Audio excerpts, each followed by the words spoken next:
Hey, good morning, guys. Wasn't expecting to have another video so soon, but this guy showed up yesterday, in fact. Also, Jason, I did receive the shirts. They're still safe in their bag. Thank you very much. I do need to try one of these on. Probably I'll go with this black one first. I do dig the new logo, by the way. Good stuff, brother. Okay, so you guys, I know, recognize this one. I think this car, Keith was one of the first, or not, he was one of the first, but this was one of the first cars he did on his channel. I feel like it was a blue one, but this is an MRP Pro 110. This is the stage 1 kit, I believe, just based on the front end alone. I don't remember what you call this type of suspension. I guess it's more of a trailing arm design versus the old, what is now the standard. But this is how a lot of the old cars were back in the day.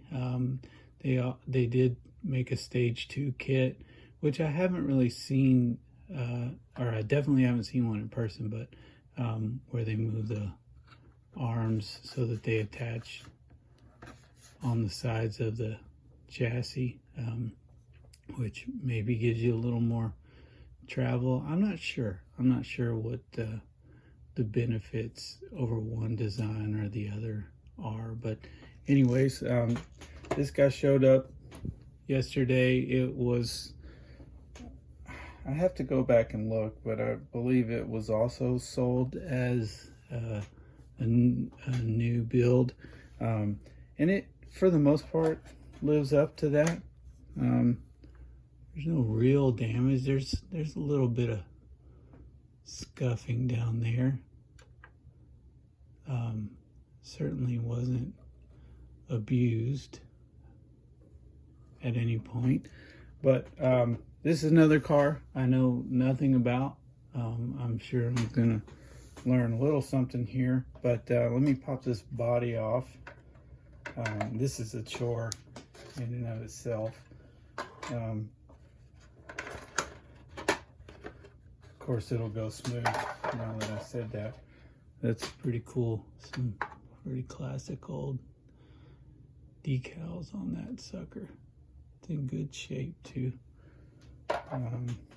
Got a little, I didn't know it had this, but looks like it at some point got crushed or melted, or I don't know, maybe we had an electronics fire,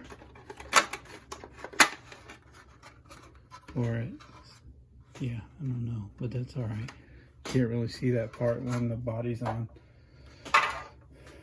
All right, so pretty basic design.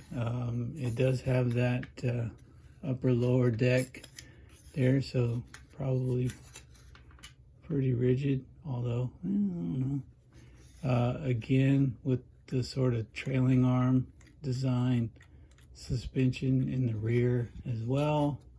A couple of things that I noticed right away with this car, although it does appear to be in great condition, the rear diff feels like it's locked up, and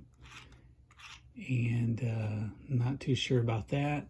The little gearbox appears to be pretty straightforward and simple. This is in the mid-motor config.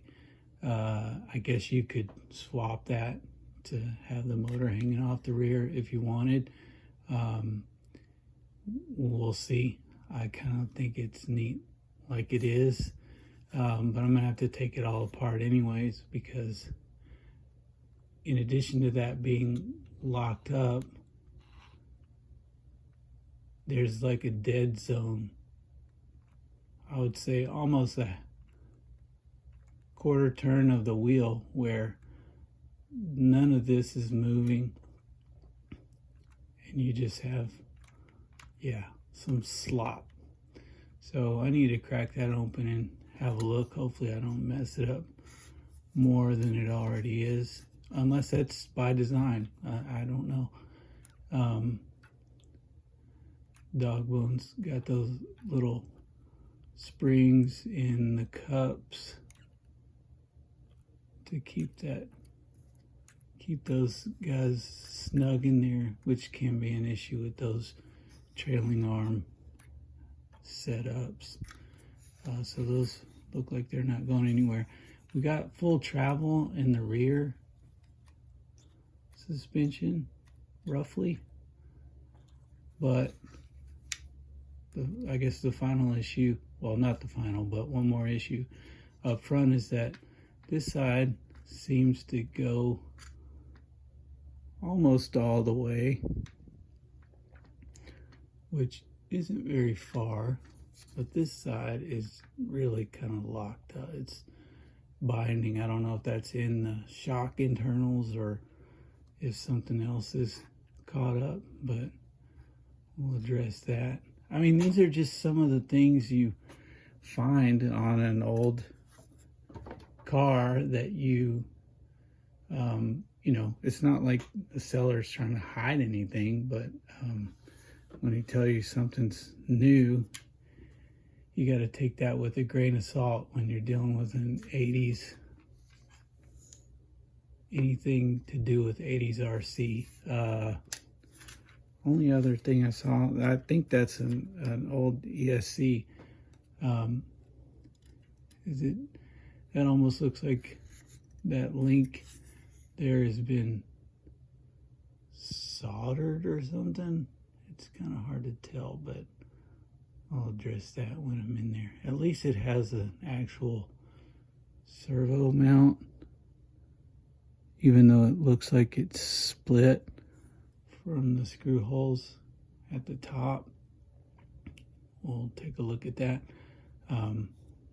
Versus the servo just being like taped on the deck. So I like that design better. But yeah, that's what we got. MRP Pro 110. Hopefully we'll see it again soon, and it'll be ready for a rip, because this thing looks like it'll be fun to drive. And I think I could just do this out on the street without screwing up too much. Love these old wheels, man. I don't know if they're actually metal or what, but they look cool. I don't know if that's by design to have the screws in the opposite way on the back wheels. Have to check. MRP 4078. Okay, well, we'll leave it there for now. Thank you guys for checking it out. And we'll talk to you soon. All right, take care.